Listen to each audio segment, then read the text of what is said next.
আসসালামু আলাইকুম। যুদ্ধ কোনো সমস্যার সমাধান বয়ে আনতে পারে না। আমরা যুদ্ধবিরোধী শান্তিপূর্ণ সমস্যার সমাধান চাই। কাশ্মীরিদের জাতিসংঘ কর্তৃক গণভোটের আয়োজন করা বিশ্ববাসী দাবি করছে কাশ্মীরি জনগণ নির্ধারণ করবে তাদের ভাগ্য। এখানে ভারত এবং পাকিস্তানের কোনো যুদ্ধ খেলার কোনো দরকার আছে বলে আপনারা মনে করেন কিনা ভাবুন।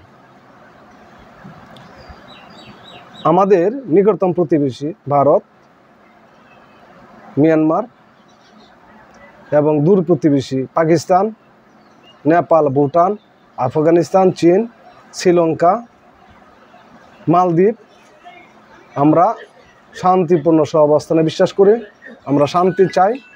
কোনো যুদ্ধ ভাব, কোনো দল ক্ষমতায় থাকার জন্য যুদ্ধ ভাব সৃষ্টি করুক, এগুলো আমরা আশা করি না এবং এগুলার নিন্দা করি।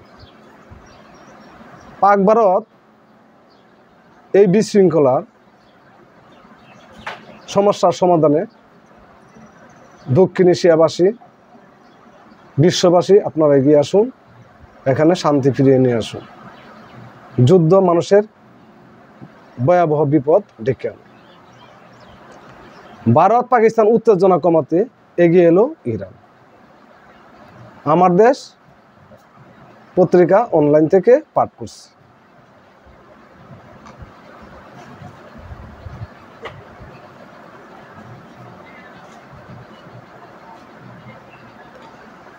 ভারত শাসিত জম্মু কাশ্মীরের পহেলগামে হামলা নিয়ে ভারত ও পাকিস্তানের মধ্যে যখন উত্তেজনা তুঙ্গে, তখন উত্তেজনা থামাতে মধ্যস্থতার প্রস্তাব দিয়েছে ইরান।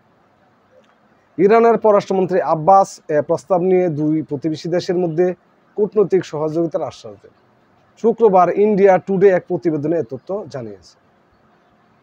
সামাজিক যোগাযোগ মাধ্যম এক্সে দেওয়া পোস্টে ইরানের পররাষ্ট্রমন্ত্রী বলেন, ভারত ও পাকিস্তান আমাদের বাধ্যপ্রতিম প্রতিবেশী। আমরা এমন এক সম্পর্কের অংশীদার যা শতাব্দীর পর শতাব্দী ধরে সভ্যতাগত সংস্কৃতিতে গড়া। অন্যান্য প্রতিবেশীর মতো তারাও আমাদের অগ্রাধিকারে রয়েছে। ইসলামাবাদ ও নয়াদিল্লিতে অবস্থিত আমাদের দূতাবাসগুলোর মাধ্যমে আমরা এই সংকটকালে দুই দেশের মধ্যে বৃহৎ বোঝাপড়ার পরিবেশ তৈরি করতে চাই। মঙ্গলবার 22 এপ্রিল ভারত নিয়ন্ত্রিত জম্মু কাশ্মীরের পহেলগাম এলাকায় ভয়াবহ সশস্ত্র হামলায় 26 জন নিহত হন। এই ঘটনায় দুই দেশের মধ্যে কূটনৈতিক সম্পর্ক নষ্ট হয়েছে। হামলার জন্য পরোক্ষভাবে পাকিস্তানকে দায়ী করে কড়া প্রতিক্রিয়া জানিয়েছে দিল্লি। চিন্তা করুন, ভারত তাদের নিজেদের নিরাপত্তা বিধান করতে ব্যর্থ হয়ে অন্যের উপর দায় চাপানো, এটা একটা কৌশল। আমার ভাবনা ব্যক্তিগত যে মোদি ক্ষমতায় থাকার জন্য এবং ভোট বৃদ্ধি করার জন্য এটা সঠিক তদন্ত না করে বিভিন্ন ধরনের উল্টাপাল্টা বিবৃতি দিচ্ছে। তবে আমাদের মনে রাখতে হবে, জাপানের হিরোশিমা নাগাসাকি শহরে আমেরিকা, লিটল বয় এবং ফ্যাটম্যান পারমাণবিক হামলার কারণে অদ্যপর্য পর্যন্ত এই হিরোশিমা নাগাসাকি শহরে পোলাপান বিকলাঙ্গ জন্মগ্রহণ করে এবং মাটিতে ফসল ফলায়। আমরা বিশ্ববাসী এই হিরোশিমা নাগাসাকি দিবস পালন করি, আমরা স্মরণ করি, যাতে এরকম কোনো যুদ্ধ আর পৃথিবীর বুকে না হয়। কোনো মায়ের আর্তনাদ আমরা যাতে করে না শুনি, কোনো মানুষের বুক যাতে করে খালি না হয়। আমাদের আরও মনে রাখতে হবে, দুটি রাষ্ট্রীয় পারমাণবিক শক্তিধর ভুলে যদি এরকম যুদ্ধ বেঁধে যায়, এতে নিকটতম প্রতিবেশী রাষ্ট্রগুলো ক্ষতিগ্রস্ত হবে, ব্যবসা বাণিজ্য ক্ষতিগ্রস্ত হবে, আবহাওয়া ক্ষতিগ্রস্ত হবে, এতে ফসলের ব্যাপক ক্ষতি হবে। পারমাণবিক হামলা হলে আশেপাশের রাষ্ট্রগুলির আকাশ পর্যন্ত ধোঁয়াচ্ছন্ন হয়ে যাবে এবং সূর্যের আলো দেখা কম যাবে। জীববৈচিত্র্যের ভয়াবহ ক্ষতি হবে। আমাদের দক্ষিণ এশিয়ার সৌন্দর্য নষ্ট হবে। আমরা চাই না এরকম কোনো যুদ্ধ হোক বা যুদ্ধ ভাব সৃষ্টি হোক। তাহলে দেখুন, ভারতের চারদিকের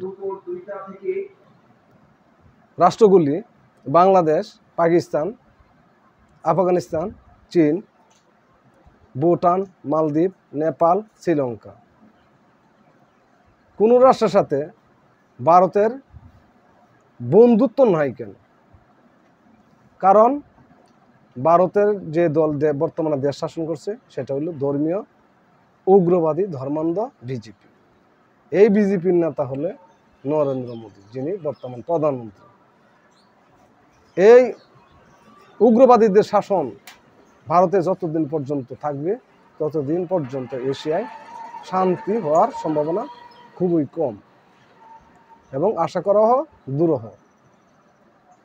এই উগ্রবাদীদের শাসন ভারতে ফিরে আসার প্রধান কারণ আমেরিকা এবং ইসরায়েল এবং কিছু ইউরোপীয় রাষ্ট্রের কারণে। নচেত উগ্রবাদীরা ক্ষমতায় আসার কোনো সুযোগ ছিল না। কারণ ইউরোপীয় ইউনিয়ন, আমেরিকা, জাপান, অস্ট্রেলিয়া তারা সবাই মানবাধিকারের পক্ষের শক্তি। এরা যা খারাপ করে ভিতরে ভিতরে খারাপ করে, প্রকাশ্যে না। তাহলে প্রকাশ্যে মানে ভারত বিজেপি সরকার ক্ষমতায় আছে মানে প্রকাশ্যে। এটা ভারতের লোকে খেলা ভাবে, পাকিস্তানের, চীনের লোকে খেলা ভাবের কারণে এদের সৃষ্টি এই উগ্রবাদী শাসন। আমরা যুদ্ধ চাই না, শান্তিপূর্ণ সহাবস্থান আমরা বিশ্বাস করি। সকল রাষ্ট্র এগিয়ে আসুন আপনারা এখানে, যাতে কোনো বিশৃঙ্খলা, পাক ভারত কোনো বিশৃঙ্খলা না হয়। দক্ষিণ এশিয়া তথা বাংলাদেশও আমাদের আকাশের আলো বাতাস যাতে ক্ষতিগ্রস্ত না হয় সেই ব্যবস্থা করুন। সবাই ভালো থাকুন, সুস্থ থাকুন। ধন্যবাদ।